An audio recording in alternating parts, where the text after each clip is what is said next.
No capítulo 1 do segundo livro de Reis, Acasias, rei de Israel, sofre uma queda do terraço do seu quarto em Samaria e fica gravemente ferido. A cena abre o livro com um rei frágil, caído, vulnerável, incapaz de controlar o próprio futuro. Mas o que vem em seguida expõe algo ainda mais grave do que a sua doença. Em vez de buscar ao Senhor, Acasias envia mensageiros para consultar Baal-zebube, o deus de Ecrom. O gesto não é apenas uma decisão errada, é um retrato claro do coração do reino. O rei de Israel age como se não houvesse Deus em Israel. Então Elias, o tisbita, entra em cena outra vez, não vindo do palácio, não vindo do exército, não vindo das alianças humanas. Ele aparece como porta-voz do Senhor. O anjo do Senhor o envia ao encontro dos mensageiros com uma palavra direta, dura, impossível de ser confundida. Por acaso não há Deus em Israel para vocês irem consultar Baal-zebube, deus de Ecrom? E por causa dessa escolha, a sentença é anunciada sem rodeios. Acasias não se levantará da cama em que está deitado. Certamente morrerá. Os mensageiros voltam. O rei estranha o retorno rápido. Pergunta o que aconteceu. E quando ouve a descrição daquele homem vestido de pelos, com um cinto de couro ao redor dos lombos, ele sabe imediatamente de quem se trata. É Elias, o tisbita. O nome do profeta já pesa sobre a cena antes mesmo de ele voltar a aparecer diante do rei. A palavra de Deus já chegou primeiro. O poder real foi confrontado mais uma vez. Acasias reage como reis orgulhosos costumam reagir. Em vez de se humilhar, tenta submeter o profeta. Envia um capitão com 50 homens. O grupo sobe até Elias, que está assentado no alto do monte, e o capitão dá a ordem em nome do rei.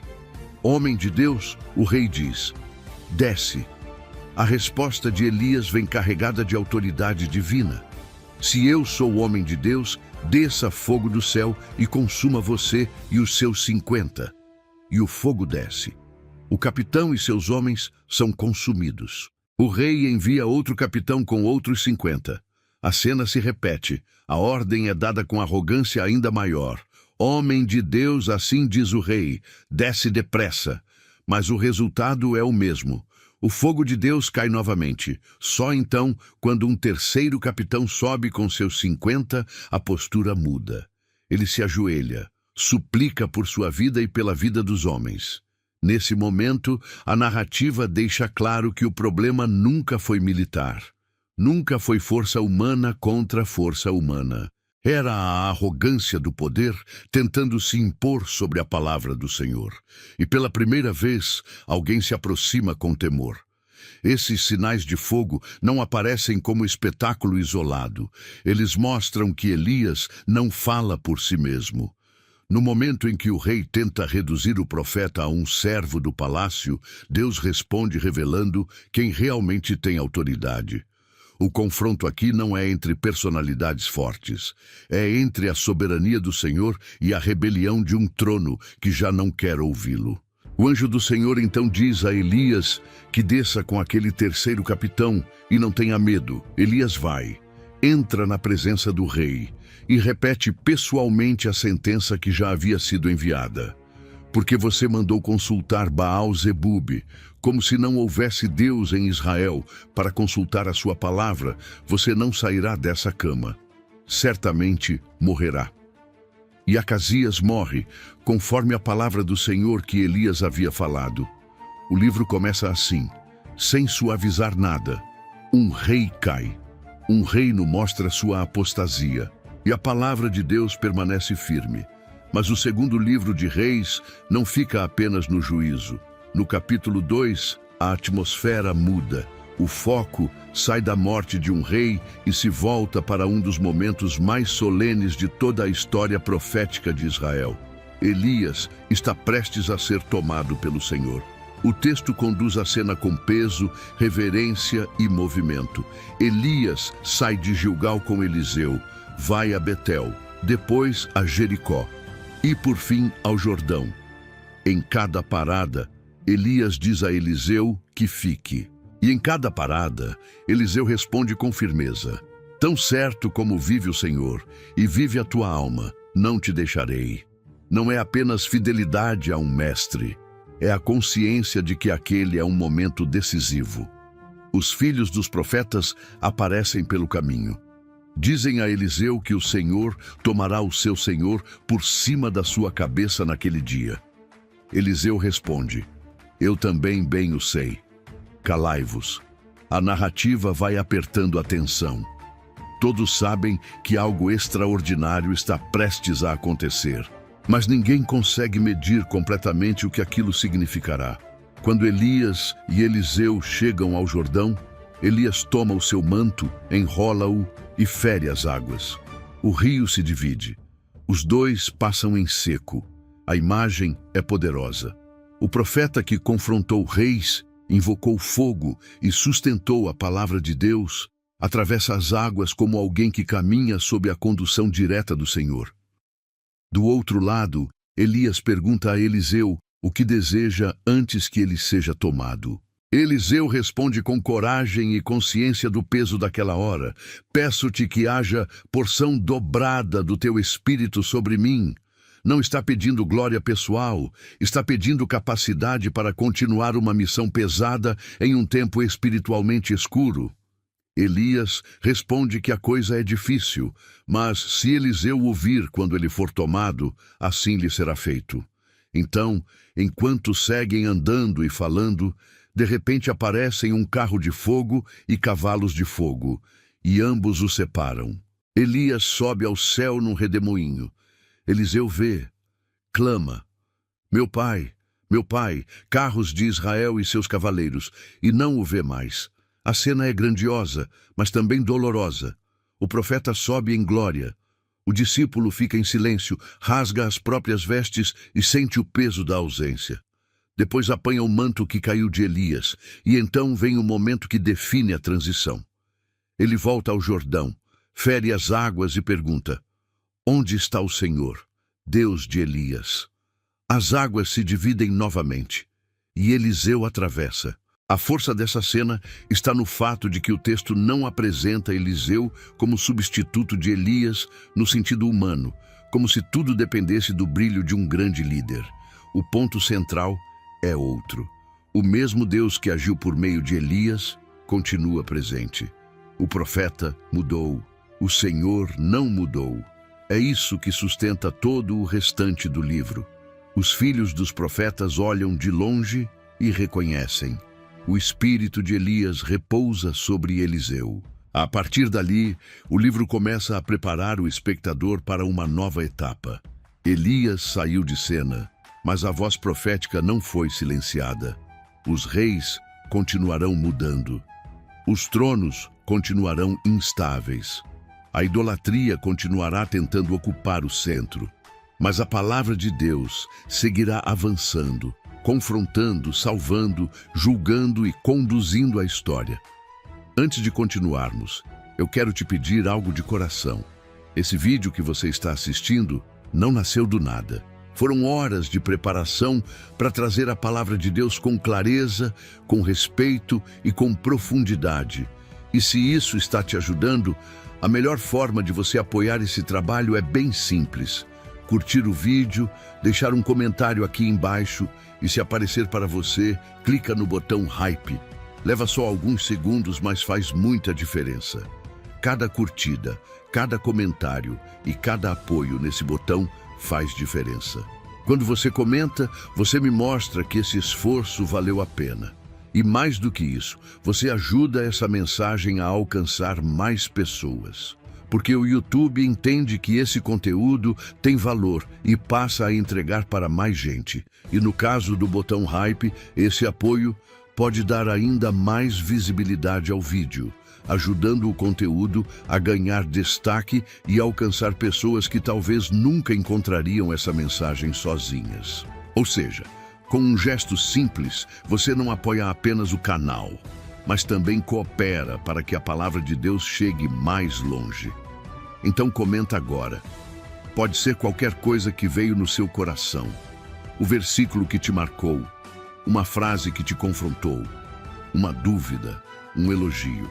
Ou, se você preferir, comenta exatamente assim: a palavra de Deus é maravilhosa e fiel. Eu vou amar ler seu comentário e saber que você está caminhando junto comigo nessa jornada pelas Escrituras. Obrigado pelo seu apoio. Agora sim, voltando para o livro, no capítulo 3, a narrativa já coloca esse contraste diante dos olhos.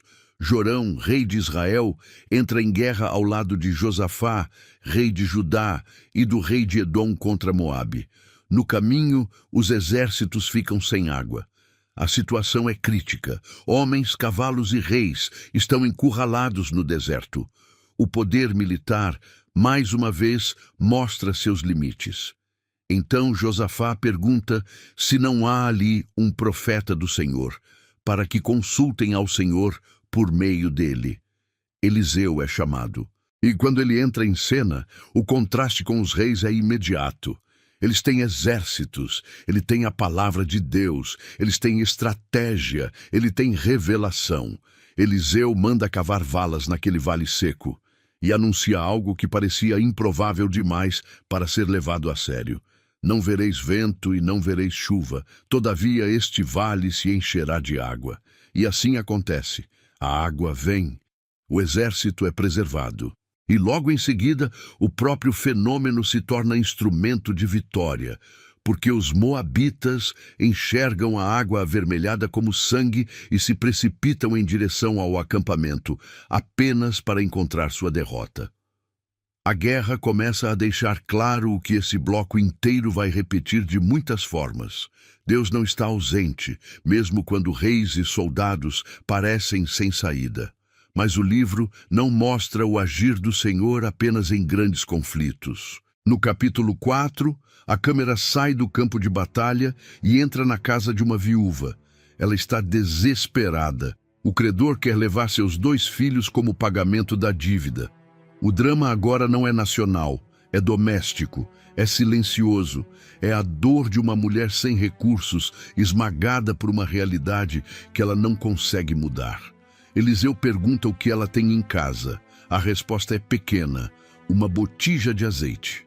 E é justamente a partir do pouco que o milagre começa. Ela toma vasos emprestados, entra em casa com os filhos, fecha a porta, e o azeite vai sendo derramado até que todos os vasos estejam cheios.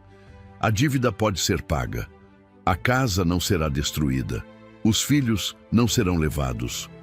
O mesmo Deus que responde em campanhas militares também vê a aflição de uma viúva dentro de casa. Ainda no capítulo 4, surge a mulher sunamita. Ela acolhe Eliseu, prepara um pequeno quarto para ele, reconhece que aquele homem é santo de Deus. Depois, quando ela recebe a promessa de um filho e o menino nasce, a narrativa parece caminhar para um tempo de alegria. Mas, de forma repentina, o menino adoece e morre. A mãe não aceita encerrar a história ali. Ela corre ao encontro do profeta. A cena tem urgência, poeira, lágrimas contidas e uma fé que se recusa a desistir. Eliseu vai até a casa, sobe ao quarto, fecha a porta, ora ao Senhor e o menino volta à vida.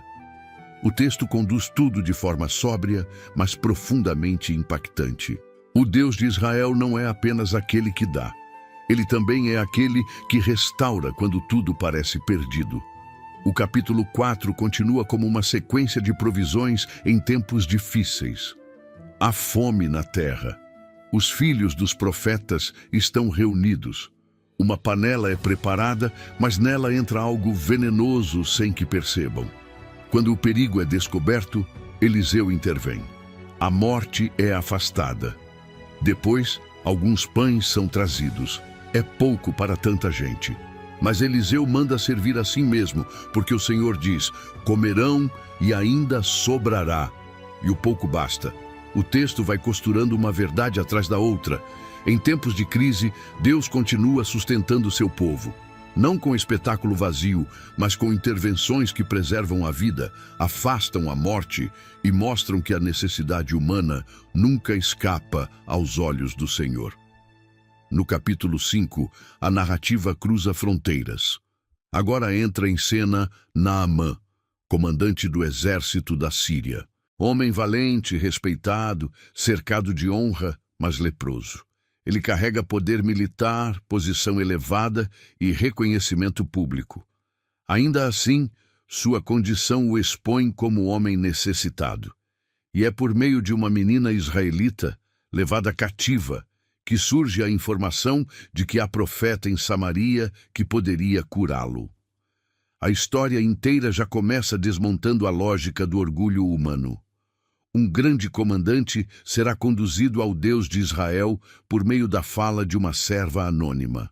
Naamã vai com cartas, presentes, expectativa diplomática. Imagina um gesto grandioso. Espera uma cerimônia à altura de sua posição. Mas Eliseu nem sequer sai para recebê-lo. Apenas manda dizer que ele se lave 7 vezes no Jordão. Naamã se ofende. O problema dele não é apenas a lepra. É o orgulho. Ele queria um milagre que confirmasse sua importância. Queria controlar a forma da cura. Queria que Deus agisse segundo seu roteiro. Mas seus servos o convencem a obedecer. E quando ele finalmente desce ao Jordão e mergulha 7 vezes, sua carne se torna como a carne de uma criança. Ele é curado. Então declara: Eis que agora reconheço que em toda a terra não há Deus, senão em Israel. A cena é poderosa porque mostra que o Senhor cura, mas também humilha o orgulho para revelar sua glória. O caso de Naamã é importante porque o texto não trata apenas de uma doença física. A lepra o torna símbolo de fragilidade humana, e sua resistência inicial expõe a dificuldade que o homem orgulhoso tem de se submeter ao caminho simples que Deus estabelece. A cura vem, mas vem pela humilhação da autossuficiência. Ainda no capítulo 5, a câmera permanece na mesma história, mas muda o foco. Geazi, servo de Eliseu, vê os presentes recusados pelo profeta e corre atrás de Naamã em segredo. Mente, inventa uma necessidade, recebe prata e roupas. O mesmo milagre que revelou a glória de Deus também revela a cobiça escondida no coração do servo. Quando Geazi volta, Eliseu já sabe. A lepra de Naamã passa para Geazi. O capítulo termina com uma inversão severa. O estrangeiro foi curado. O homem de dentro, tomado pela ganância, saiu impuro. O texto continua mostrando que a crise de Israel não é superficial. Ela é espiritual.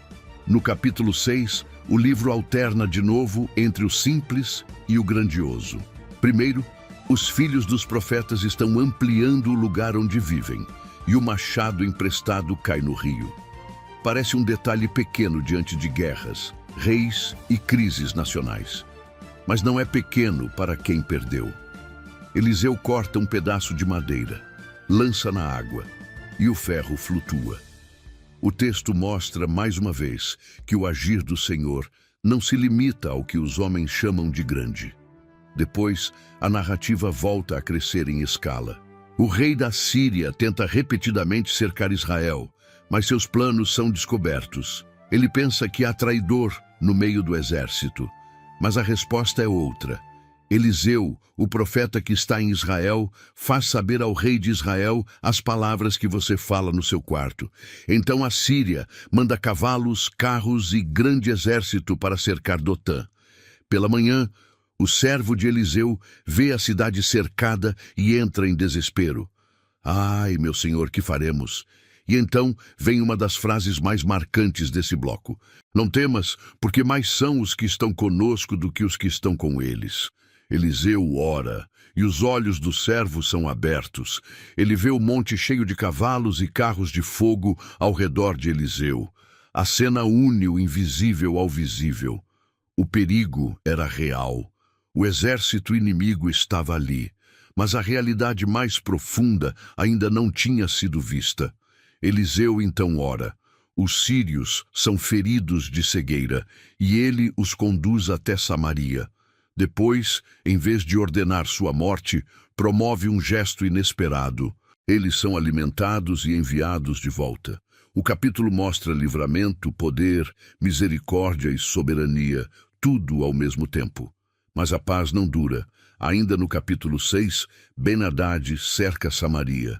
A fome se torna extrema. A cidade entra em colapso. O horror toma conta das ruas. O rei rasga as vestes, mas por dentro continua endurecido. Em vez de se quebrantar diante de Deus, quer matar Eliseu. O profeta, porém, anuncia que no dia seguinte haveria abundância. Aquilo parecia impossível. A cidade estava fechada. A fome era devastadora. O desespero era total. Um oficial zomba da palavra profética. É nesse ponto que o capítulo 7 se abre com uma virada dramática. 4 leprosos colocados do lado de fora da cidade decidem ir ao arraial dos sírios. Quando chegam, encontram o acampamento vazio.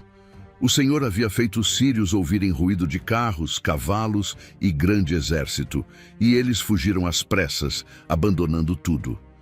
Os leprosos entram, comem, escondem prata, ouro e roupas. Depois percebem que não estão fazendo bem. A boa notícia não pode ficar retida. Voltam e anunciam na cidade. Aos poucos, a notícia se confirma. O povo sai. O arraial é saqueado. A fartura prometida acontece exatamente como Eliseu havia dito. E o oficial que duvidou vê tudo, mas morre sem desfrutar. A palavra do Senhor se cumpre, mesmo quando parece impossível aos olhos humanos. O texto faz o espectador sentir a reviravolta. De uma cidade consumida pela fome para uma cidade tomada por abundância em uma única noite. No capítulo 8, a narrativa se move mais uma vez.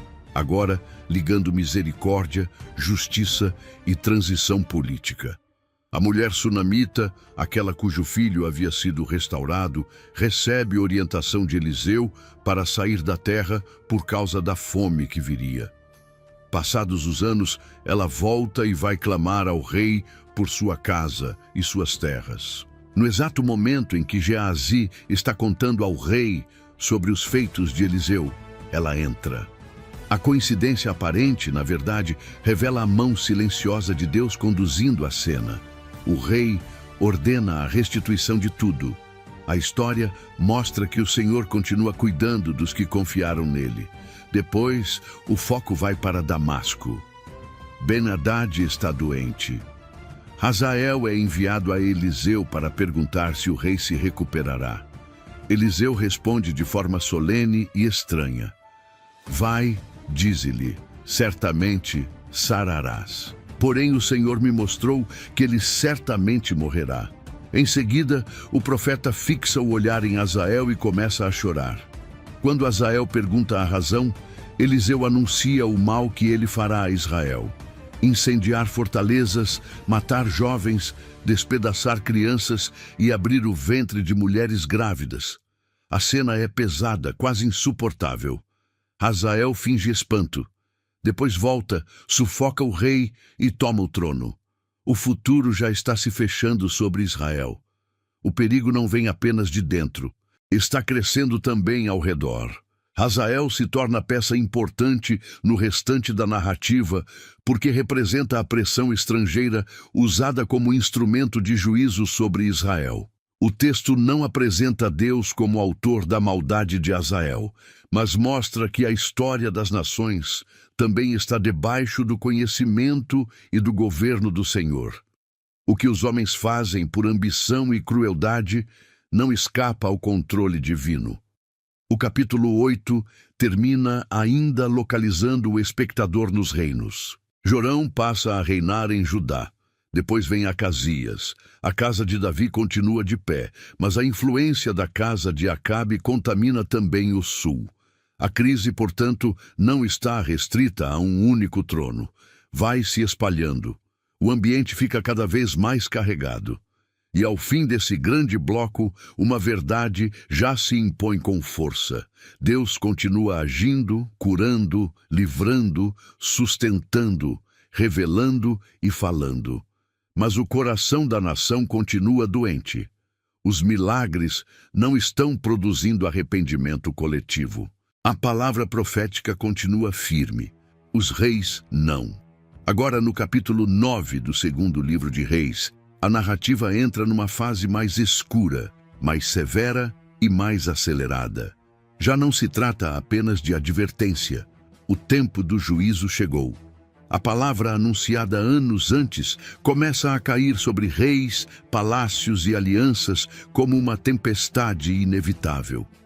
Ainda no ambiente da guerra, Eliseu chama um dos filhos dos profetas e lhe dá uma missão urgente.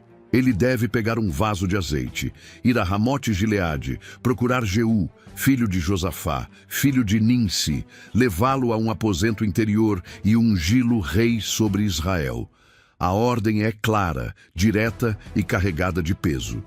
Depois da unção, o jovem profeta deve abrir a porta e fugir sem demora. A cena é rápida, quase clandestina, como se o próprio texto quisesse mostrar que algo explosivo acaba de ser colocado em movimento. O mensageiro chega. Jeú está entre os capitães do exército. Ele é chamado para dentro.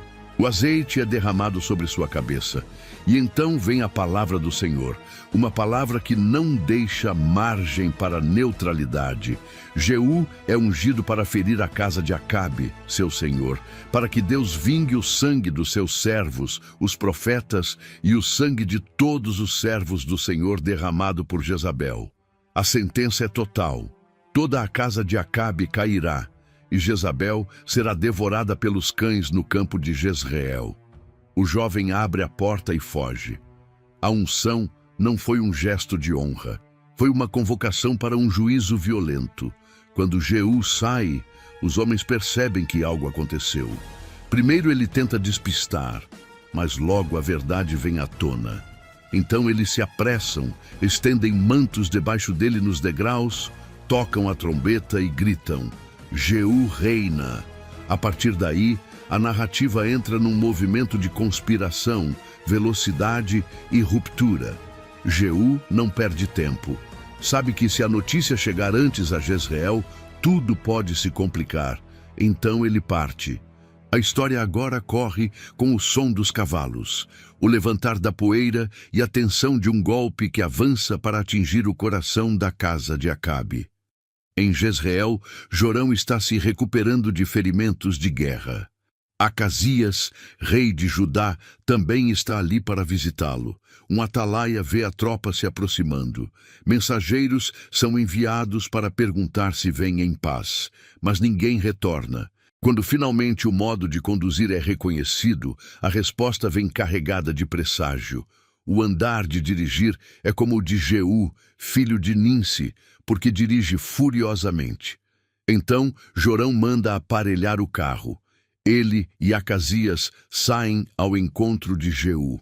E o encontro acontece exatamente na propriedade de Nabote, o jezreelita. O texto não escolhe esse lugar por acaso.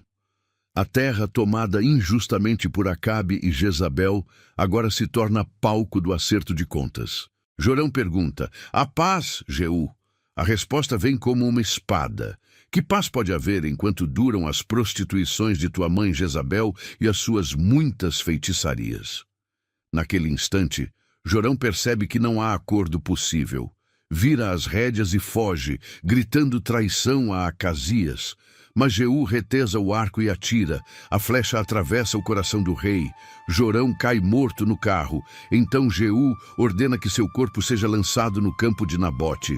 E lembra a palavra do Senhor anunciada antes: "Certamente vi ontem o sangue de Nabote e o sangue de seus filhos, e neste campo te retribuirei." O juízo não é aleatório. Ele cai exatamente onde a injustiça havia sido plantada. Acasias foge, mas também é perseguido e ferido. Mais tarde morre.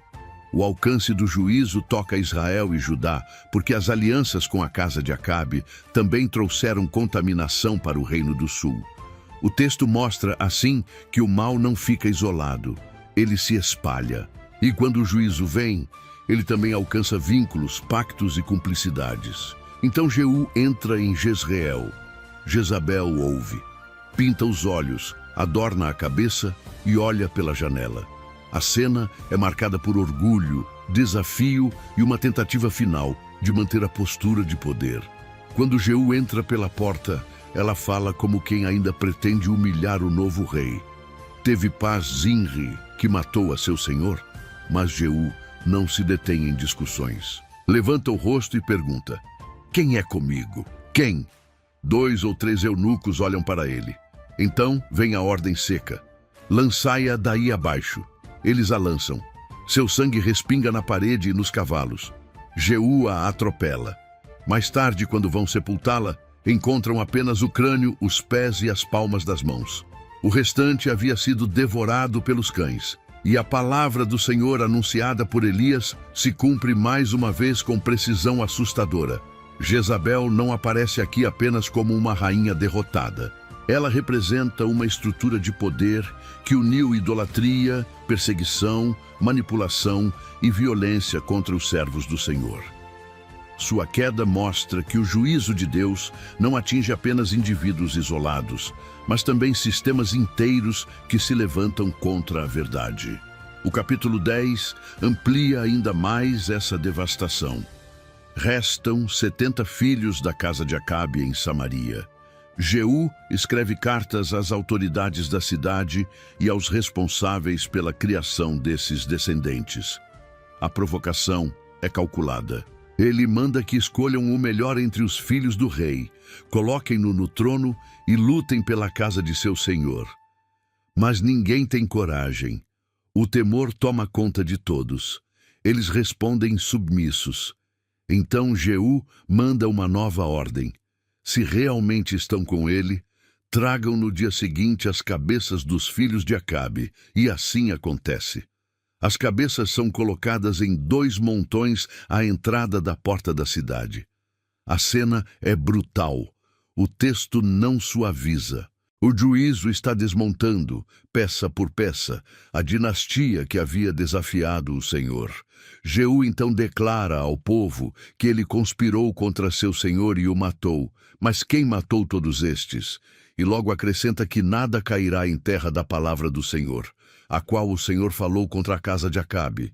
O rei está se legitimando politicamente, mas o narrador bíblico quer que o espectador veja além da política.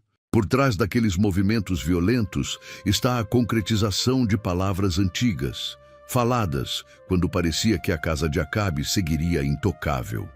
Jeú continua: mata todos os que restavam da casa de Acabe em Jezreel, todos os seus grandes, conhecidos e sacerdotes, até não lhe deixar sobrevivente algum. Depois parte para Samaria. No caminho, encontra parentes de Acasias, rei de Judá, que ainda não sabiam o que havia acontecido. Também são mortos. A ruptura continua se alargando. O que está caindo não é apenas uma família real, mas toda uma rede de relações sustentada em torno daquela casa. Mais adiante, Jeú encontra Jonadab, filho de Recabe. Saúda-o e pergunta se o coração dele é reto para com o seu, como o coração de Jeú é com o dele.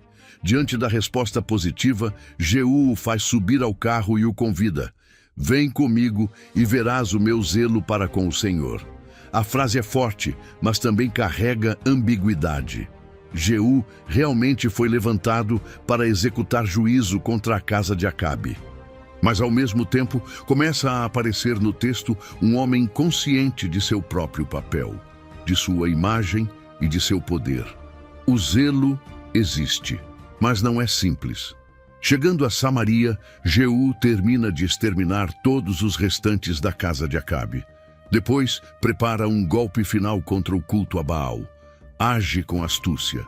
Finge que servirá a Baal ainda mais do que Acabe serviu.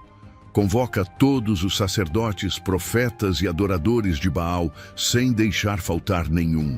O templo se enche. Vestes são distribuídas. O culto parece prestes a alcançar seu auge, mas Jeú manda verificar se ali não há nenhum servo do Senhor.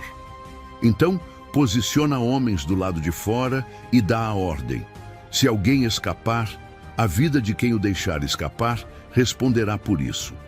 Assim que o sacrifício termina, Jeú manda entrar e ferir. Todos são mortos. As colunas do templo são quebradas. A estátua de Baal é destruída. O templo é arrasado e transformado em latrina. Assim, Baal é exterminado de Israel. É uma cena de purgação violenta. O texto quer que o espectador perceba a profundidade da limpeza que está acontecendo. Aquilo que havia seduzido reis, promovido perseguição e corrompido a nação, está sendo arrancado à força.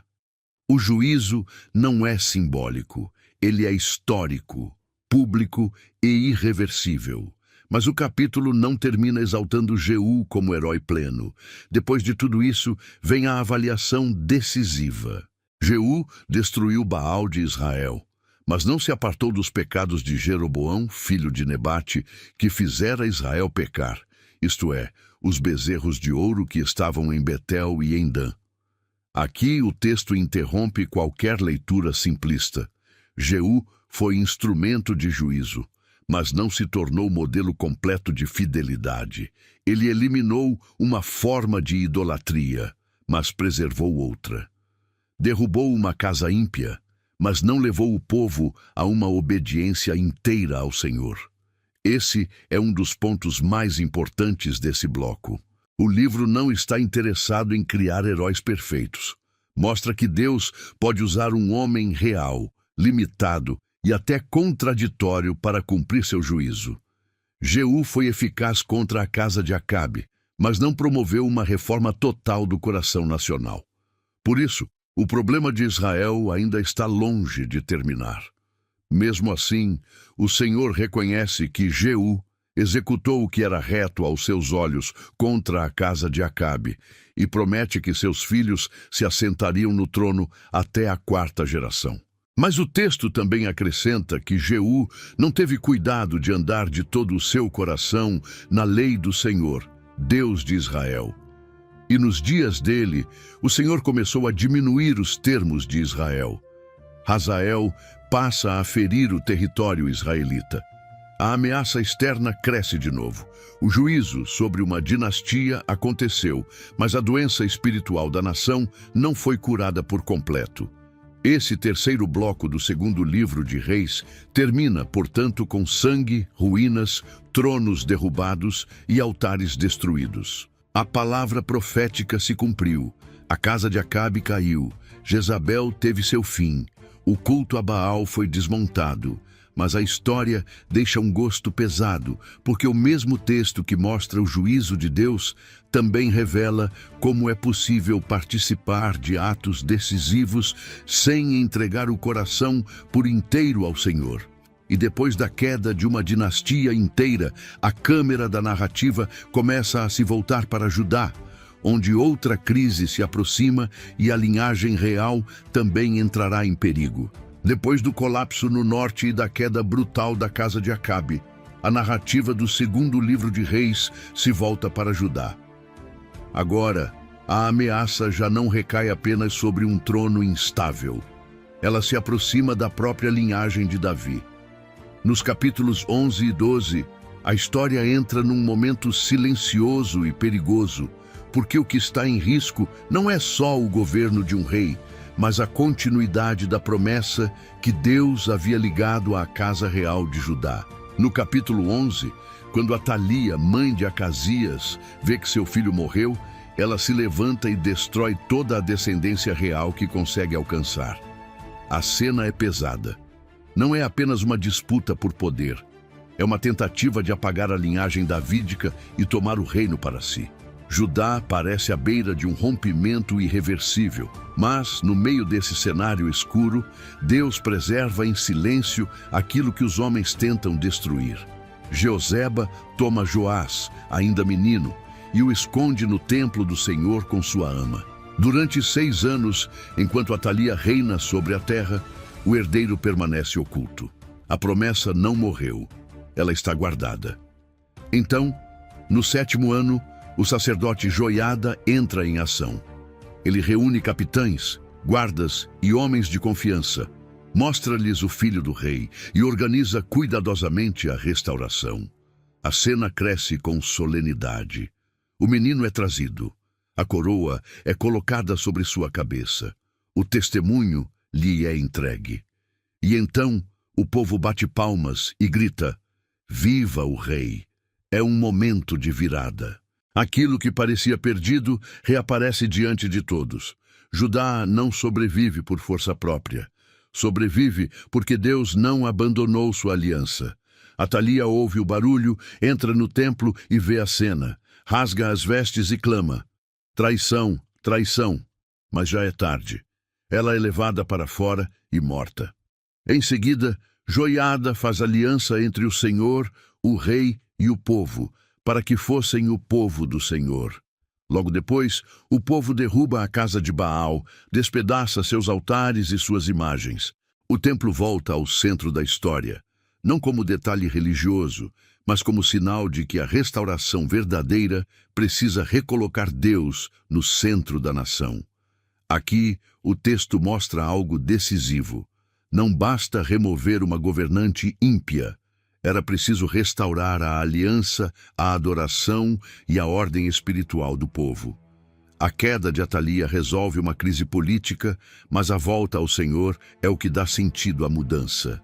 No capítulo 12, Joás começa a reinar, e o texto mostra que ele fez o que era reto aos olhos do Senhor todos os dias em que foi instruído por Joiada, o sacerdote. Então a narrativa se concentra na reparação do templo. A casa do Senhor havia sido danificada, e agora Joás ordena que os sacerdotes recolham ofertas para restaurá-la. Depois de ajustes no modo de administrar esses recursos, a obra avança. Pedreiros, carpinteiros e trabalhadores entram em cena. O templo, antes negligenciado, começa a ser reparado. Mas o capítulo também deixa um sinal de limite. Os altos não foram tirados, e o povo ainda sacrificava e queimava incenso neles. A reforma foi real, importante, necessária, mas não foi completa.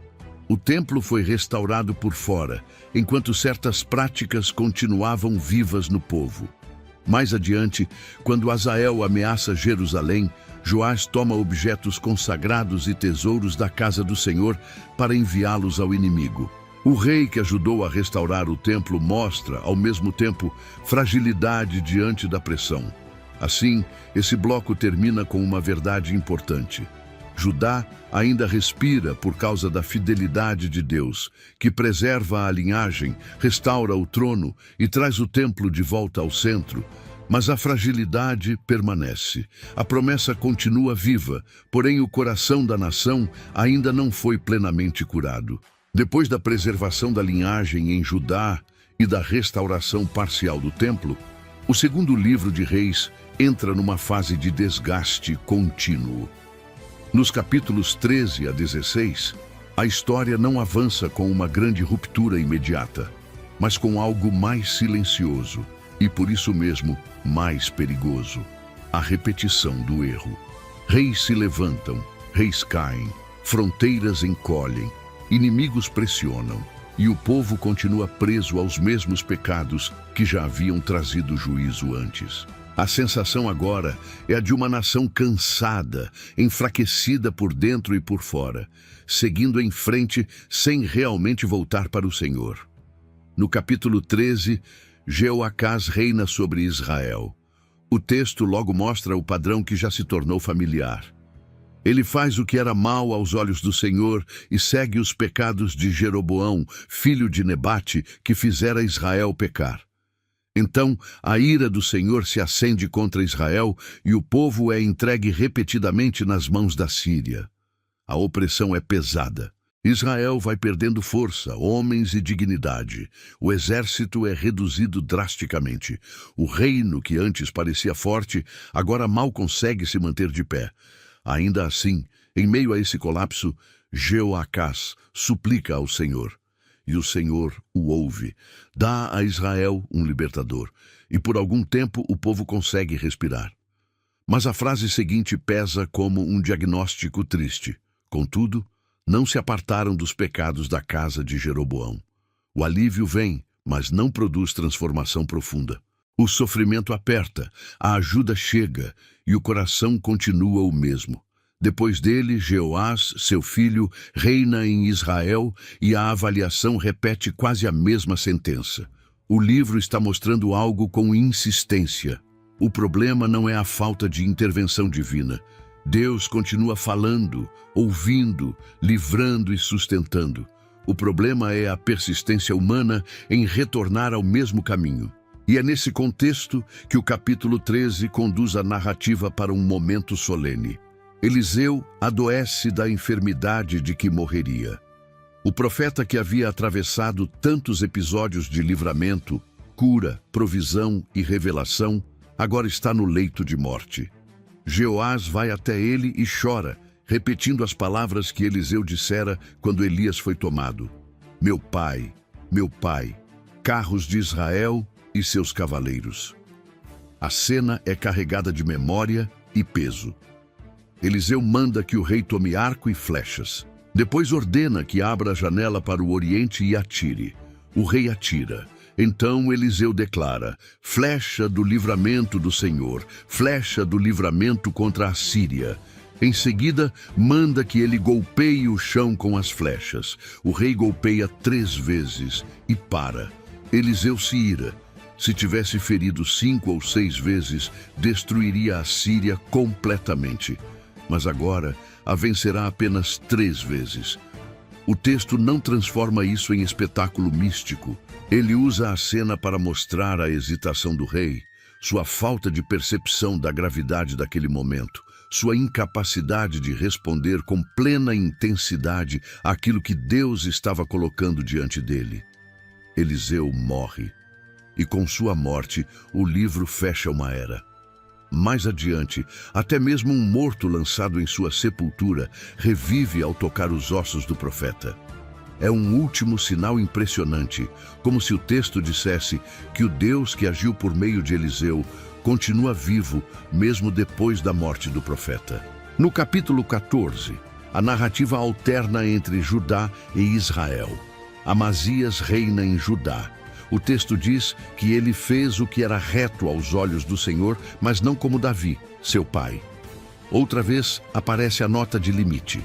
A obediência parcial, correção incompleta, fidelidade misturada com concessões. Ele vence os edomitas, fortalece-se, mas depois entra numa decisão desastrosa ao desafiar Jeoás, rei de Israel.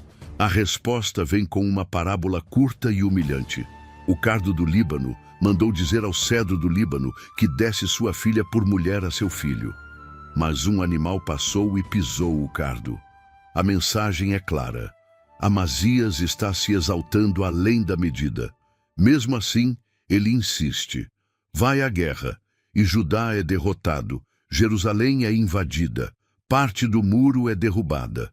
Os tesouros da casa do Senhor e da casa do rei são levados. A cena mostra como orgulho, imprudência e autoconfiança vão acelerando a fragilidade do reino. Ao mesmo tempo, Jeroboão, filho de Jeoás, reina em Israel. O texto mostra que ele também fez o que era mal aos olhos do Senhor, sem se apartar dos pecados de Jeroboão, filho de Nebate. E, no entanto, durante seu reinado, Israel recupera território. Isso é importante, porque impede leituras simplistas. A expansão política não significa saúde espiritual. O reino pode recuperar fronteiras e continuar doente diante de Deus. O texto explica que o Senhor viu a aflição amarga de Israel e, por misericórdia, não quis apagar o nome de Israel de debaixo do céu naquele momento. Mais uma vez, a história avança sustentada mais pela compaixão divina do que pela fidelidade dos reis. No capítulo 15, a sucessão se acelera.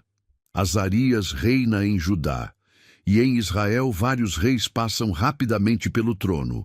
Zacarias, Salum, Menahem, Pecaías e Peca. O ritmo da narrativa já produz uma sensação de instabilidade. O Reino do Norte parece apodrecer em velocidade cada vez maior. Conspirações, assassinatos e violência política se tornam quase normais. Reis sobem ao trono e logo são derrubados. O poder já não transmite firmeza, só desgaste. Em Judá, Azarias tem um reinado longo, mas é ferido com lepra e vive isolado, enquanto seu filho Jotão administra a casa do rei. Mesmo quando há alguma estabilidade relativa, há também sinais visíveis de fragilidade. Israel, porém, mergulha mais fundo. Menahem consolida o poder com brutalidade e ainda se torna dependente da Assíria, pagando tributo para garantir seu domínio. O reino que antes enfrentava inimigos, agora compra sua própria sobrevivência. A independência vai sendo corroída. Peca assume mais tarde. E nos seus dias, a Assíria começa a arrancar pedaços do território israelita. Cidades e regiões são tomadas. O reino vai sendo mutilado diante dos olhos do espectador. A decadência já não é uma ameaça distante. Ela está em andamento. Esse trecho é importante porque mostra que a ruína de Israel não aconteceu de uma vez só. Ela foi sendo construída lentamente por décadas de idolatria, violência, alianças erradas, ambição política e desprezo contínuo pela palavra do Senhor. O colapso final ainda virá, mas a sentença já está sendo escrita na história. No capítulo 16, o foco se volta para Judá e a situação ganha um peso ainda mais alarmante com Acaz. O texto não apenas diz que ele fez o que era mal aos olhos do Senhor, mostra que seu afastamento foi profundo, imitador dos reis de Israel e das práticas das nações. Ele chega ao ponto de fazer seu filho passar pelo fogo. A corrupção agora assume contornos mais sombrios. Quando Rezim, rei da Síria, e Peca, rei de Israel, sobem contra Jerusalém, Acaz não busca ao Senhor. Faz outra escolha fatal. Envia mensageiros a Tiglat-Pileser, rei da Assíria, e diz: Eu sou teu servo e teu filho. Pede socorro a um poder estrangeiro e envia prata e ouro da casa do Senhor e dos tesouros do palácio como pagamento. A ajuda vem, mas com um preço terrível. Acaz vai a Damasco encontrar o rei da Assíria. Lá vê um altar e se encanta com ele. Manda ao sacerdote Urias o modelo exato para que outro igual seja construído em Jerusalém. Quando volta, oferece sacrifícios naquele altar novo e desloca os elementos do culto no templo. O gesto é devastador. Não é apenas uma decisão política ruim, é a invasão da lógica pagã no centro da adoração de Judá. O templo continua em pé, mas o coração do rei já se curvou a outra referência. Aqui o texto deixa claro que alianças políticas nunca foram neutras em Judá e Israel. Quando um rei rejeitava a confiança no Senhor para se entregar à segurança oferecida por impérios idólatras, a consequência não era só diplomática, era espiritual. O altar alterado por Acaz revela um coração já moldado por outra fé, outra dependência e outra visão de poder. Assim termina esse bloco do segundo livro de Reis, com reis se sucedendo rapidamente, pecados reaparecendo sem cessar, o norte cada vez mais fraco, e Judá começando a imitar com ainda mais profundidade os caminhos que levaram Israel à ruína. O desgaste já não pode ser ignorado.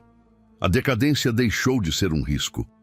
Tornou-se um processo visível, histórico e crescente, empurrando os dois reinos para dias ainda mais sombrios. E quando o reino do norte parece já estar sem forças para continuar, a história avança para o momento em que a queda de Samaria finalmente deixará de ser ameaça e se tornará realidade.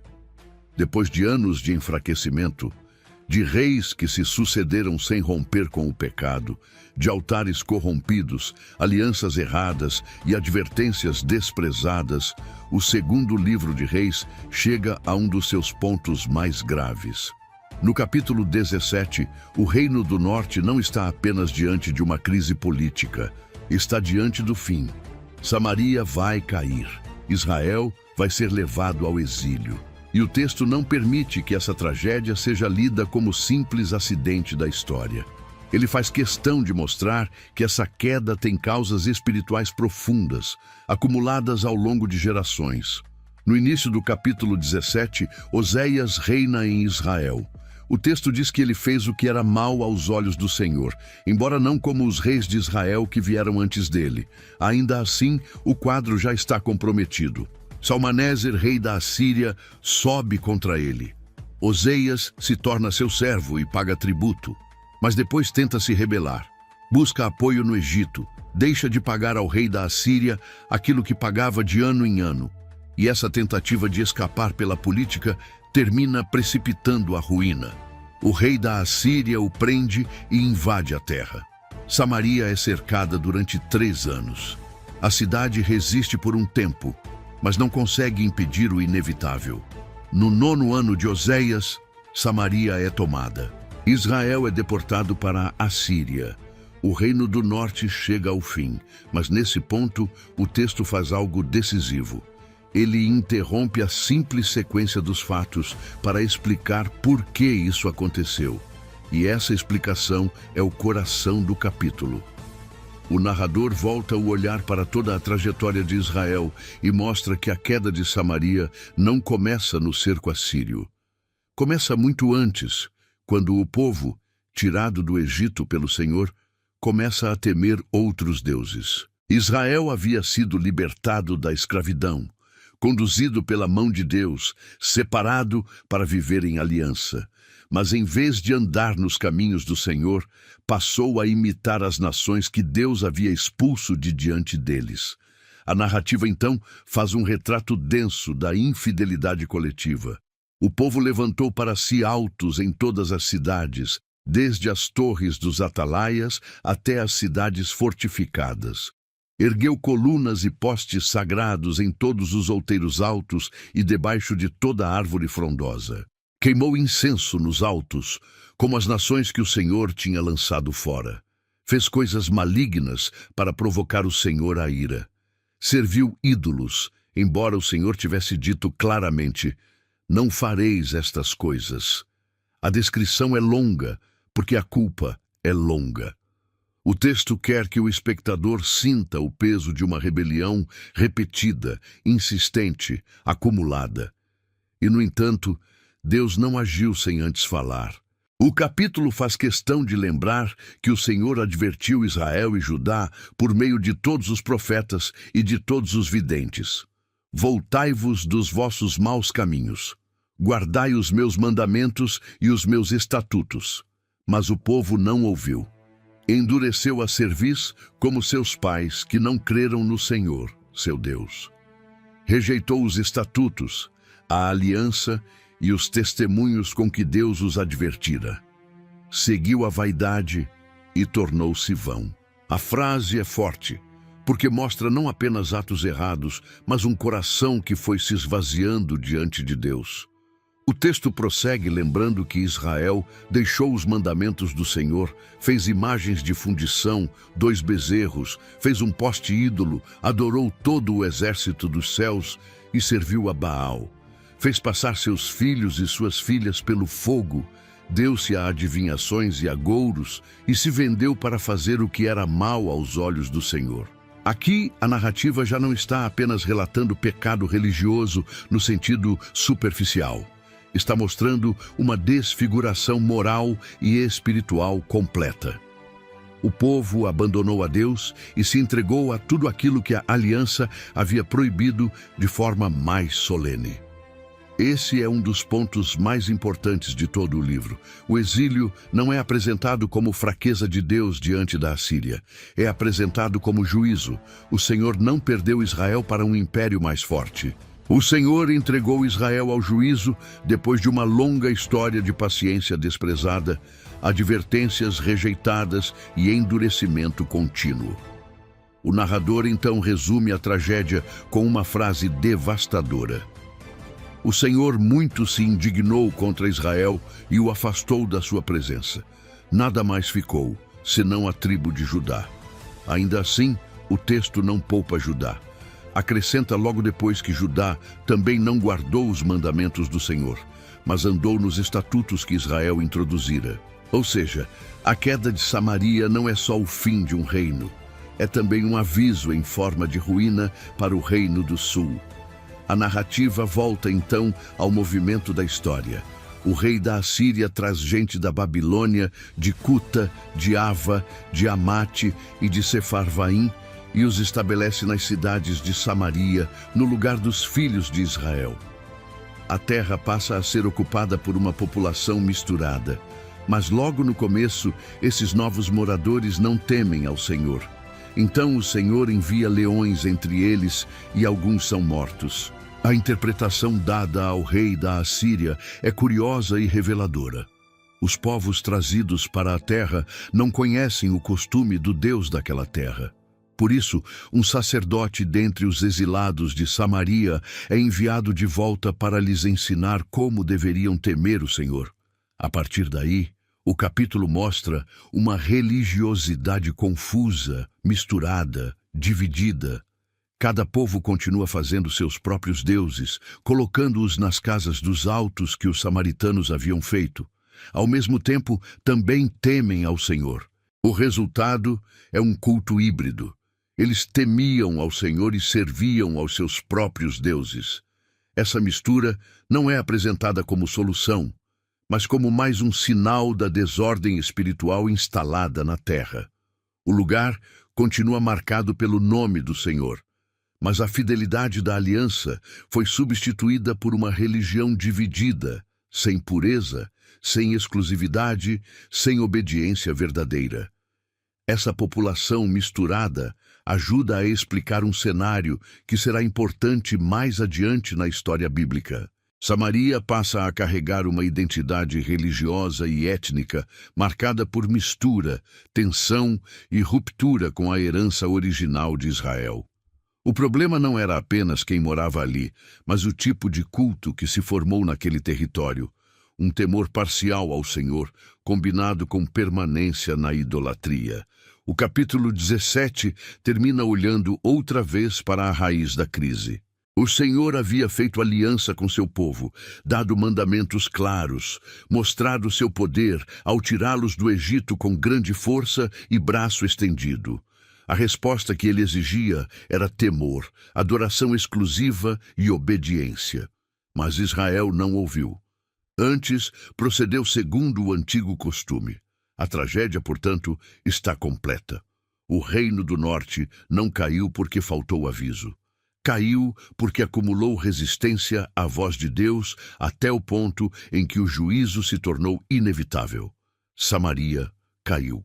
Israel foi arrancado da terra.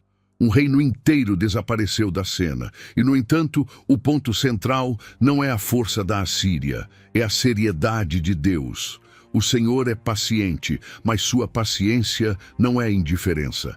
Ele adverte, chama, confronta e espera. Mas quando a aliança é desprezada por tanto tempo, o juízo entra na história de forma real, pública e irreversível. Enquanto o reino do norte desaparece sob o peso da própria infidelidade, a narrativa volta seus olhos para Judá, onde ainda resta a casa de Davi, mas onde o mesmo perigo já começou a se mover silenciosamente. No capítulo 18, Ezequias começa a reinar em Judá, e o texto já o apresenta com palavras raras e fortes. Ele fez o que era reto aos olhos do Senhor, conforme tudo quanto fizera Davi, seu pai. A narrativa então mostra ações concretas. Ele remove os altos, quebra as colunas, corta o poste ídolo e despedaça a serpente de bronze que Moisés fizera, porque até aquele tempo os filhos de Israel lhe queimavam incenso. O gesto é profundo. Ezequias não está apenas promovendo uma reforma administrativa. Está atacando aquilo que havia se tornado objeto de veneração indevida, mesmo quando vinha de algo que originalmente tivera lugar na história do povo de Deus. O texto mostra um rei disposto a purificar a adoração e recolocar Judá debaixo da aliança. Logo depois, a avaliação bíblica vai ainda mais longe. Diz que ele confiou no Senhor, Deus de Israel, de maneira que depois dele não houve seu semelhante entre todos os reis de Judá, nem entre os que foram antes dele. Ezequias se apega ao Senhor, não se aparta dele, guarda os mandamentos. E o resultado aparece. O Senhor era com ele. Para onde saía, prosperava. Ele se rebela contra o rei da Assíria e deixa de servi-lo. Também fere os filisteus. Tudo parece indicar um novo começo, uma resposta luminosa depois de tantos anos de desgaste. Mas é justamente aí que a prova se aproxima. No mesmo capítulo 18, Senaqueribe, rei da Assíria, sobe contra todas as cidades fortificadas de Judá e as toma. A sombra do grande império avança. O cenário muda rapidamente da esperança para a tensão. Ezequias, pressionado, envia mensagem ao rei da Assíria, admite a crise e oferece prata e ouro para tentar conter o ataque. Para isso, retira a prata da casa do Senhor e até o ouro das portas e dos umbrais do templo. O gesto revela a gravidade da situação. O rei, que havia promovido reforma, agora se vê comprimido por uma ameaça tão grande que Judá parece prestes a ser esmagado. Mas a Assíria não se contenta com tributo. Senaqueribe envia seus oficiais a Jerusalém. E então o capítulo 18 constrói uma das cenas mais fortes de intimidação de todo o Antigo Testamento. Do lado de fora da cidade, diante das muralhas, o representante da Assíria fala em alta voz. Ele zomba da confiança de Judá, zomba do Egito, zomba de Ezequias. E mais grave ainda, tenta confundir o povo dizendo que o próprio Senhor os entregou nas mãos da Assíria. Quando os servos de Ezequias pedem que ele fale em aramaico e não na língua do povo, para evitar pânico, ele se recusa. Quer que todos ouçam, quer espalhar medo, quer quebrar a resistência antes mesmo do ataque final. O discurso é cruel e estrategicamente calculado. Ele diz ao povo que não confie em Ezequias, porque o rei não poderá livrá-los. Diz que não confiem no Senhor, como se o Deus de Judá fosse igual aos deuses das outras nações, já vencidas pela Assíria. A mensagem é clara. Nenhum Deus livrou ninguém da mão do rei da Assíria. Então, o Senhor também não livrará Jerusalém. O texto deixa a cidade em silêncio. O povo não responde palavra, porque a ordem do rei era que não respondessem. E esse silêncio pesa. Jerusalém está cercada por arrogância, blasfêmia e ameaça. No capítulo 19, Ezequias ouve o relato e rasga as vestes. Cobre-se de pano de saco e entra na casa do Senhor. Isso é decisivo. Em vez de construir uma imagem de força vazia, ele se humilha. Também envia mensageiros ao profeta Isaías. A mensagem revela a consciência do rei. Este dia é dia de angústia, de castigo e de opróbrio, porque os filhos chegaram ao parto e não há força para os dar à luz. Jerusalém está no limite. A crise não é pequena, é um ponto de quase ruptura. Isaías responde em nome do Senhor: não temas por causa das palavras que ouviste, com as quais os servos do rei da Assíria blasfemaram de mim. O Senhor anuncia que colocará um espírito em Senaqueribe e ele voltará para sua terra, onde cairá a espada. Mas a pressão continua. Senaqueribe envia nova carta, insistindo na intimidação. Então vem uma das cenas mais belas e solenes desse bloco. Ezequias sobe à casa do Senhor com a carta em mãos e a estende diante do Senhor. Não há pose, não há discurso para impressionar homens. A oração. Ele reconhece quem Deus é, Senhor, Deus de Israel, que estás entronizado acima dos querubins. Tu somente és o Deus de todos os reinos da terra. Tu fizeste os céus e a terra. Depois, pede que o Senhor incline os ouvidos, abra os olhos e veja as palavras de Senaqueribe, que afrontou o Deus vivo. Ezequias admite que os reis da Assíria destruíram as nações e seus deuses, mas lembra que aqueles não eram deuses, e sim obra das mãos de homens. Então chega ao centro do pedido. Agora, pois, Senhor nosso Deus, livra-nos da sua mão, para que todos os reinos da terra saibam que só Tu és Senhor Deus. Essa oração move a narrativa do campo militar para o centro teológico do livro. A questão já não é apenas sobreviver ao império, É a glória do nome do Senhor diante das nações. Isaías, então, envia a resposta divina. O Senhor ouviu. A virgem, filha de Sião, despreza Senaqueribe. Jerusalém não cairá daquela forma. O rei da Assíria não entrará na cidade, não lançará flecha nela, não virá perante ela com escudo, nem levantará tranqueira contra ela. Pelo caminho por onde vier, por esse voltará. Porque o Senhor defenderá esta cidade para a livrar, por amor de si mesmo e por amor de Davi, seu servo. E então, de maneira súbita e aterradora, a intervenção acontece. Naquela mesma noite, o anjo do Senhor sai e fere no arraial dos assírios 185.000 homens. Quando se levantam pela manhã, eis que todos eram cadáveres. A imagem é monumental. A cidade que parecia sem saída descobre, ao amanhecer, que a arrogância imperial foi esmagada sem que Jerusalém precisasse vencer por sua própria força. Senaqueribe volta para Nínive. Mais tarde, em seu próprio templo, será morto à espada por seus filhos. O Deus que foi afrontado respondeu. O império que parecia invencível foi detido. Jerusalém foi preservada. Esse livramento é um dos pontos altos do livro, porque mostra com clareza absoluta que a sobrevivência de Judá não dependeu de superioridade militar, mas da intervenção direta de Deus, em resposta à confiança e à oração. O texto não exalta a força de Jerusalém, exalta a soberania do Senhor sobre os impérios da terra. Mas o capítulo 20 impede que o espectador transforme Ezequias em solução definitiva. Naqueles dias, ele adoece mortalmente. Isaías vem e lhe diz que ponha em ordem a sua casa, porque morrerá e não viverá. Então Ezequias vira o rosto para a parede e ora. Lembra diante do Senhor como andou com fidelidade e coração íntegro, e chora muitíssimo.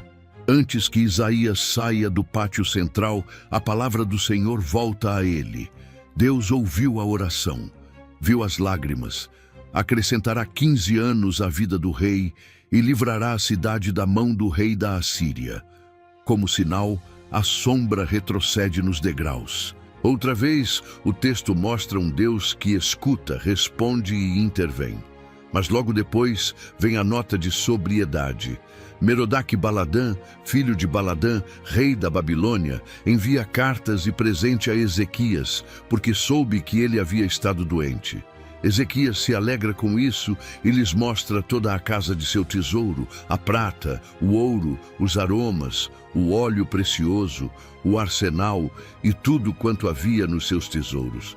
Nada lhes mostrou que não vissem. Então Isaías volta e pergunta de onde vieram aqueles homens e o que tinham visto. Ao ouvir a resposta, anuncia a palavra do Senhor. Dias viriam em que tudo aquilo seria levado para a Babilônia. E até alguns dos filhos de Ezequias seriam levados para servir no palácio do rei da Babilônia. Ezequias é um dos grandes reis de Judá. Sua confiança no Senhor produz reforma, oração e livramento extraordinário. Mas nem ele encerra o problema profundo do povo. Nem ele consegue levar a história ao seu desfecho final. No capítulo 21, Manassés reina em Judá, e o texto o apresenta como um rei que faz o que era mal aos olhos do Senhor em escala extrema. Ele torna a edificar os altos que Ezequias havia derrubado, levanta altares a Baal, faz um poste ídolo, adora todo o exército dos céus e chega a construir altares dentro da própria casa do Senhor, o lugar sobre o qual Deus havia dito que poria ali o seu nome. A corrupção não está mais nas margens, ela invade o centro. Manassés faz passar seu filho pelo fogo, entrega-se a adivinhações, a gouros, consulta necromantes e feiticeiros. O texto resume tudo com peso. Ele fez muito mal aos olhos do Senhor para o provocar a ira. E vai além. Diz que Manassés derramou também muitíssimo sangue inocente, até encher Jerusalém de uma extremidade à outra. Judá não está apenas desviado. Está sendo moldado por uma perversão profunda. Então vem a resposta divina. O Senhor fala por meio dos seus servos, os profetas, e anuncia que trará tamanho mal sobre Jerusalém e Judá, que todo aquele que ouvir tinirão ambos os ouvidos. A mesma medida aplicada a Samaria será aplicada a Jerusalém. A cidade será limpa como um prato que se limpa e se vira para baixo. A imagem é forte e humilhante. Judá está sendo colocado na direção do mesmo juízo que já atingiu o reino do norte. Depois de Manassés, Amon reina, e o texto é breve, mas suficiente. Ele anda no mesmo caminho de seu pai, serve os mesmos ídolos e não se humilha perante o Senhor. Seu reinado termina em conspiração e morte. A sensação é de agravamento. O reino não está melhorando, está se aproximando do ponto sem retorno. Mas então, no capítulo 22, surge Josias, e a narrativa muda de tom. O texto diz que ele fez o que era reto aos olhos do Senhor e andou em todo o caminho de Davi, seu pai, sem se desviar nem para a direita nem para a esquerda. É como se uma luz inesperada se acendesse em meio à fumaça. Durante seu reinado, enquanto o templo está sendo reparado, Ilquias, o sumo sacerdote, encontra o livro da lei na casa do Senhor. A descoberta não é tratada como detalhe. Ela é o centro da virada. Safã lê o livro diante do rei. E quando Josias ouve as palavras, rasga as vestes. O impacto é imediato. O rei entende que Judá não está apenas enfrentando dificuldades históricas. Está debaixo de culpa diante de Deus, porque seus pais não ouviram as palavras daquele livro para fazer conforme tudo quanto neles estava escrito. Josias manda consultar o Senhor, e a resposta vem pela profetisa Hulda. O juízo anunciado sobre Judá virá, porque abandonaram o Senhor e provocaram sua ira com a obra de suas mãos. Mas por causa do coração sensível de Josias, por ele ter se humilhado, chorado e rasgado as vestes diante da palavra, ele não veria com seus próprios olhos todo o mal que viria depois. A cena é uma das mais fortes do livro, porque mostra um rei sendo quebrado não por derrota militar, mas pela própria voz de Deus, escrita no texto sagrado.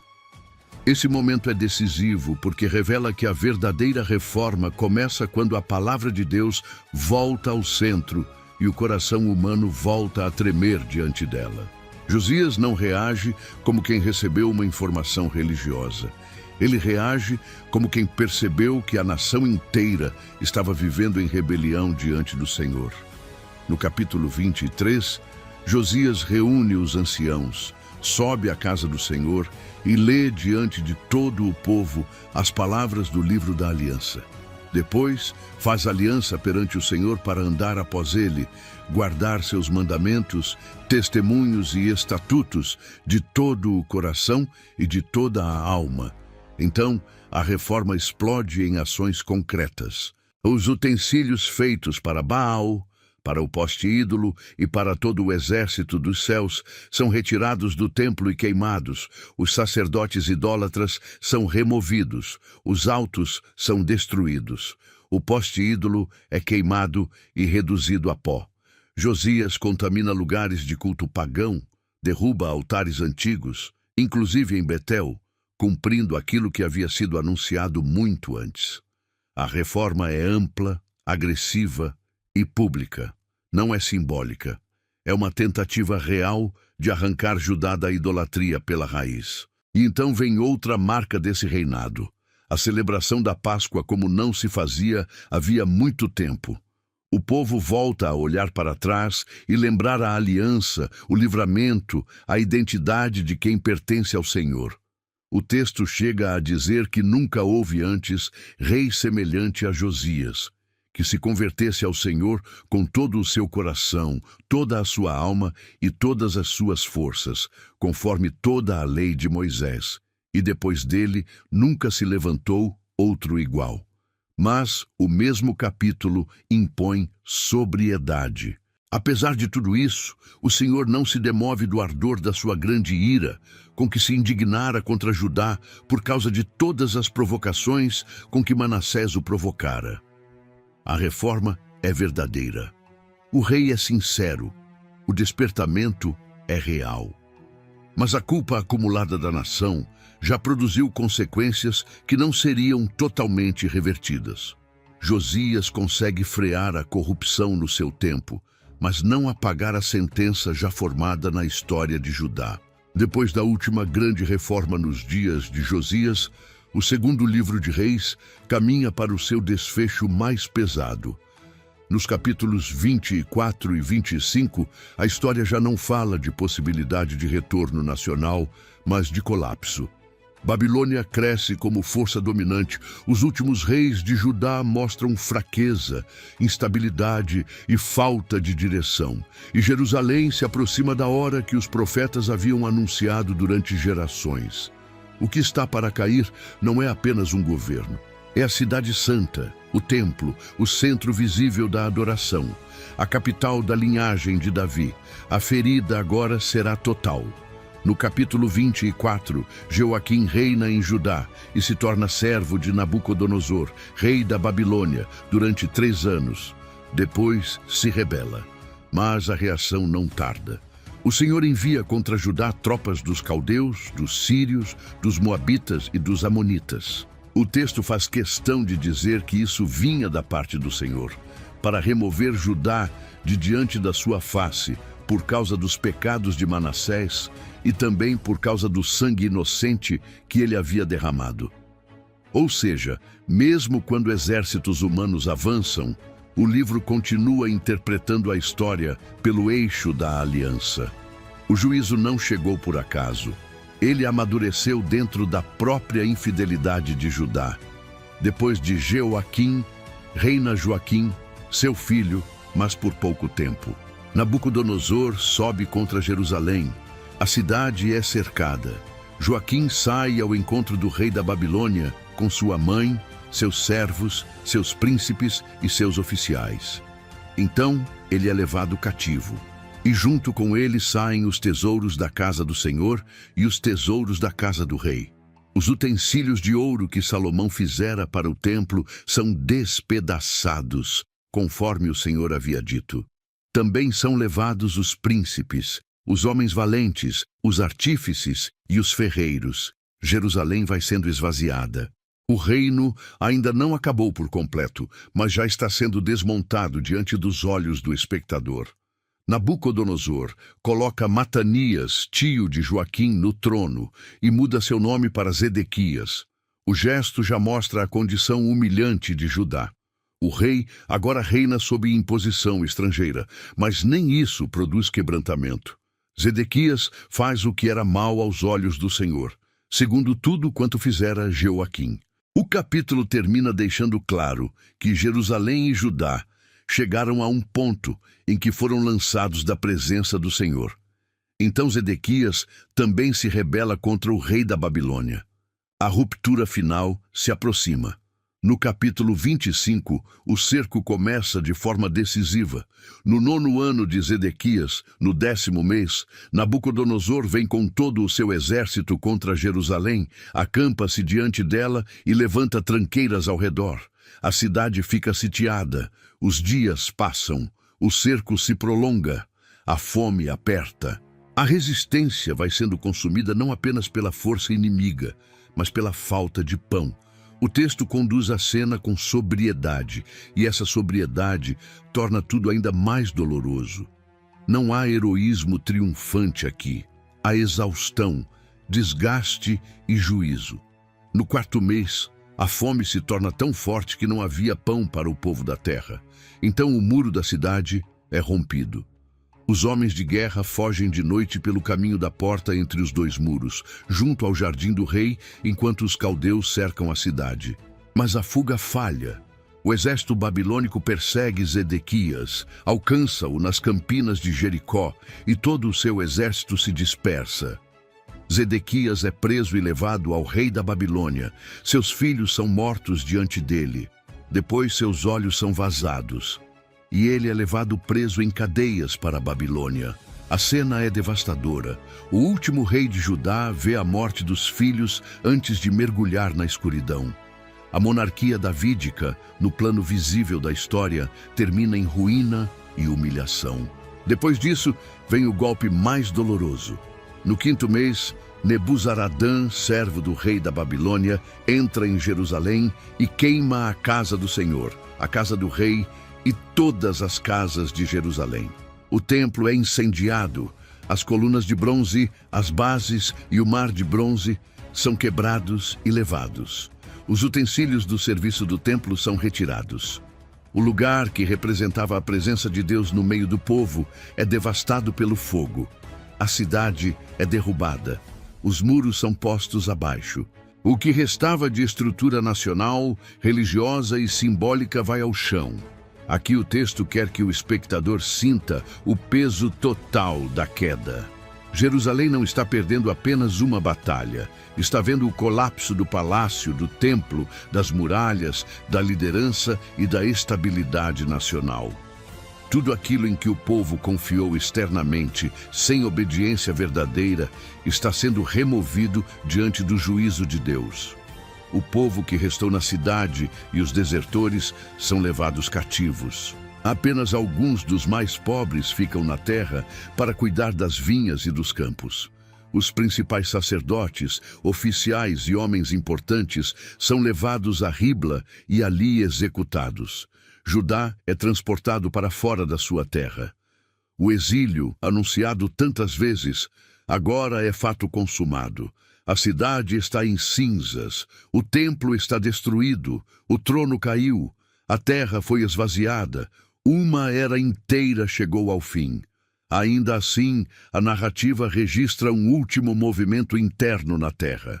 Gedalias é posto como governador sobre o povo que ficou. Por um breve momento, parece haver alguma possibilidade de estabilidade mínima. Mas essa esperança também é rompida. Gedalias é assassinado. Então o povo, com medo dos caldeus, foge para o Egito. Até o que restava de organização local se desfaz. O livro parece fechar todas as portas visíveis. Mas o 2º livro de Reis não termina no incêndio. Não termina na cegueira de Zedequias, não termina nas ruínas do templo. Nos versículos finais, já na Babilônia, Joaquim, rei de Judá, é levantado do cárcere no 37º ano do seu exílio. Evil-Merodach, rei da Babilônia, fala-lhe benignamente, levanta a sua cabeça acima dos outros reis cativos, muda suas vestes de prisão e lhe dá lugar à sua mesa continuamente. A cena é discreta, quase silenciosa. Não desfaz a tragédia, não reconstrói Jerusalém, não traz o povo de volta, mas também não deixa a história encerrar em desespero absoluto. Esse pequeno final é precioso, porque mantém viva uma linha de continuidade.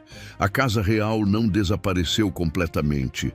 O juízo foi real, severo e público, mas a promessa de Deus não foi anulada. Em meio ao exílio, ainda resta uma fresta, pequena, silenciosa, mas suficiente para mostrar que a última palavra da história ainda não foi dita. Assim termina o 2º livro de Reis, com ruína, exílio, fogo e silêncio. Com a prova dolorosa de que Deus leva a sério sua aliança, sua santidade e sua palavra, mas também com uma nota final que impede o desespero de fechar a narrativa por completo. Jerusalém caiu, o templo foi destruído, o reino terminou, e mesmo assim, a fidelidade do Senhor continua pairando sobre a história, preservando no meio das cinzas uma esperança que ainda voltará a falar. Se você chegou até aqui, eu quero te convidar a marcar este momento não apenas como o fim de um estudo, mas como um confronto espiritual diante da palavra de Deus. Comente aqui embaixo, não apenas por engajamento, mas como um testemunho sincero do que Deus falou ao seu coração. Escreva assim: eu entendi a mensagem de 2º Reis. Eu preciso permanecer fiel a Deus até o fim. Esse comentário não é apenas uma frase, é uma declaração de quem entendeu que nenhuma estrutura externa sustenta uma vida longe do Senhor. Segundo Reis, nos mostrou reis caindo, altares sendo levantados, impérios avançando, o templo sendo destruído e uma nação inteira colhendo as consequências de ter desprezado repetidamente a voz de Deus. Mas também nos mostrou algo poderoso. Mesmo em meio ao juízo, Deus continuou falando, chamando, advertindo, preservando e sustentando uma esperança que não morreu. E eu te pergunto, o que mais falou com você ao longo desse livro? Foi o peso do juízo de Deus sobre a idolatria? Foi a coragem dos profetas em meio à corrupção? Foi a fidelidade do Senhor mesmo quando reis e nações falharam? Foi o fato de que reformas externas não bastam quando o coração continua distante? Ou foi a verdade solene de que ninguém zomba de Deus para sempre sem colher as consequências? Compartilhe nos comentários. Quando você testemunha o que Deus falou ao seu coração, você fortalece a sua fé e ajuda outras pessoas a despertarem também. Oro para que essa jornada por Segundo Reis não termine aqui como apenas mais um conteúdo assistido. Que ela se torne um marco de despertamento na sua vida. Que você entenda que não basta ter aparência de religião, não basta preservar estruturas, não basta manter tradições, não basta dizer que conhece a Deus se o coração estiver dividido. Que o Senhor te dê temor, arrependimento e firmeza. Que sua vida não repita o ciclo de reis que ouviram a palavra, mas não se renderam a ela de verdade. E que, ao contrário de tantos que caíram ao longo desse livro, você escolha permanecer fiel ao Senhor, mesmo quando o mundo ao seu redor estiver em ruínas. E se você ainda não conhece Jesus de forma pessoal, este é o momento. Porque toda essa história também aponta para uma necessidade maior. Nenhum rei humano conseguiu salvar o povo de forma definitiva. Nenhuma reforma foi suficiente. Nenhum trono terreno resolveu o problema do pecado. Por isso, nós precisamos de um rei perfeito. Nós precisamos de Jesus Cristo. Ele é o rei que Judá e Israel nunca tiveram plenamente. Ele é o Salvador que não falha, não se corrompe, não perde o controle da história e não abandona aqueles que vêm a Ele com fé. Então, se hoje você reconhece que precisa de salvação, arrependa-se dos seus pecados e entregue sua vida a Jesus. Fale com sinceridade, aí onde você está. Senhor Jesus, eu reconheço que preciso de Ti. Perdoa os meus pecados, muda o meu coração e governa a minha vida. Eu me entrego a Ti pela fé, sê o meu Senhor e o meu Salvador. Se você fizer isso com sinceridade, saiba que Deus vê o coração quebrantado e não despreza quem se volta para Ele em verdade. Que o Senhor te abençoe, te guarde, te dê temor da sua palavra, te fortaleça na fé e conduza sua vida no caminho da verdade. E até o próximo vídeo, se Deus permitir.